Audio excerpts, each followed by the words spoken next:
Hello, everyone, and welcome back to Youthful Medicine. I am Dr. Tahir, a board certified rheumatologist and an obesity medicine specialist. I want to welcome you back to my channel, Youthful Medicine. This is a public education channel. It is separate from my medical practice as well as my telemedicine practice. I want to let you know that on this channel, I talked about autoimmunity, obesity, and I also talk about uh, integrative and holistic medicine topics, anti-aging, and how to improve vitality and longevity. Today, I would like to share with you a case that I saw, which is highlights an important problem that coexists in patients with new-onset rheumatoid arthritis, and that is anemia. So, if you're new to my channel, please let me know your views about this channel, and do you like this type of format.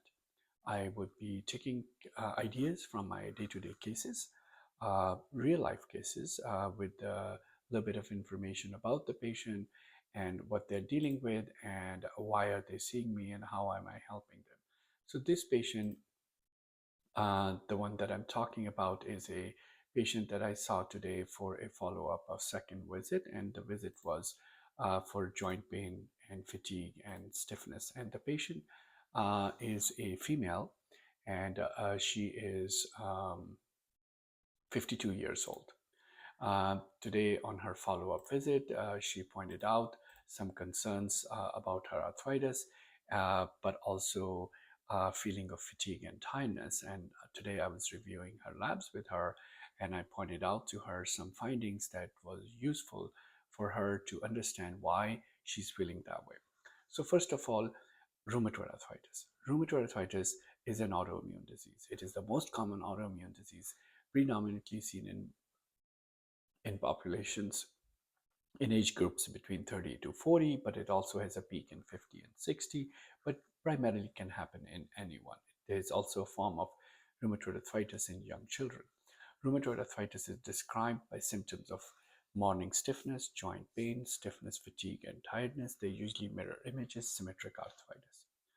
Once you talk to your primary care doctor and they feel the flavor of this arthritis is inflammation relation, they may say to you, okay, you have rheumatoid arthritis, I suspect, go to see a rheumatologist.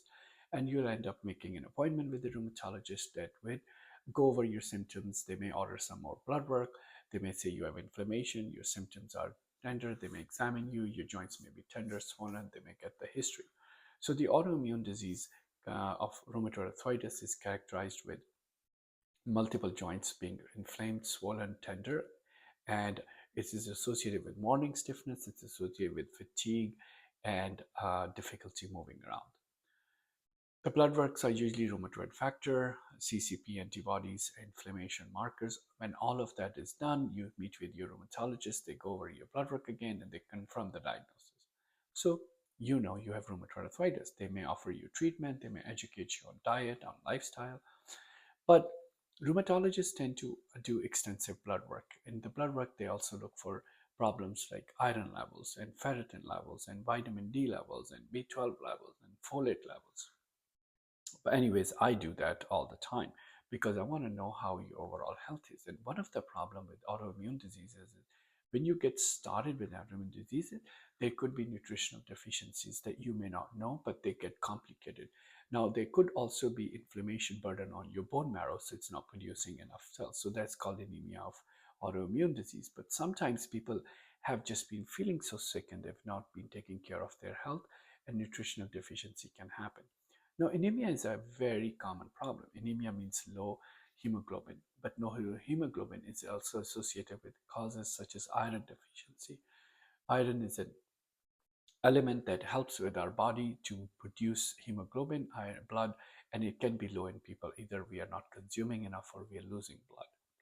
So in this case, I pointed out to patient that there is iron deficiency, and she's like, "What does that mean?" Well, your blood has actually low iron levels, and your iron storage, which is called ferritin, is low. So I advised her to make sure she goes on iron-rich food, which is usually green leafy vegetables and meats like beef and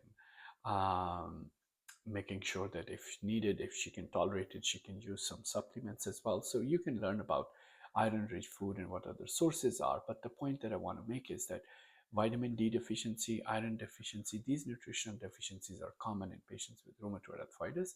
And I try to make sure that I take a holistic approach to diagnosis of the patients. Now, just to highlight the fact that we'll be giving patients some small dose of prednisone to help reduce the inflammation, we might be adding methotrexate, and this may also lead to more nutritional problems. So having a physician who is also looking at what else could happen. So many medicines we don't know can cause nutritional deficiencies. One of the medication in rheumatoid arthritis commonly used is called methotrexate, and methotrexate, one of the most effective disease modifying anti-rheumatic drug.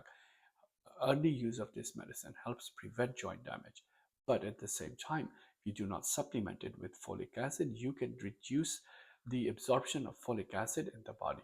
Now we know folic acid is really important for our body, so folate deficiency can lead to complications. It can actually cause mucositis. It can cause also blood disorders like macrocytic anemia, another form of anemia. So having all of these screening done on a regular basis is important, and through a rheumatologist you can get everything done. So I would ask you to, when you're dealing with arthritis and you need to take care of it, just taking an Advil and leave is not going to fix the problem. You need to get to the root cause of the arthritis. Once you find it out, you can help it by treating the disease modifying anti-rheumatic drugs, but at the same time you got to take care of the inflammation but also nutritional deficiencies. So to wrap up, a holistic approach when managing a new onset rheumatoid arthritis patient is really important. Anemia is a chronic and common problem. Iron deficiency anemia is common in females because sometimes they're not eating enough iron, or they're vegetarian and they're not consuming enough iron. So that affects your quality of life. You may feel tired, fatigued, short of breath because of anemia. And iron supplementation can help. Iron-rich foods can help, and you can check serial labs to make sure that your iron levels are steadily increasing. But even if the iron levels are normal, make sure that you check your ferritin level, because that tells that you have enough storage. It's almost like having enough cash to survive the month, but having enough savings to support your life when you're retired. Sort of that. You need iron circulating in the blood. You also need iron in the ferritin form to be stored in the iron. When you need it, your body can use it to make new cells. I hope this was useful for you. If you like this video, please like this channel, like this video, subscribe to my channel, and share it with somebody you think may help with this information. I will see you in the next video. Take care of yourselves.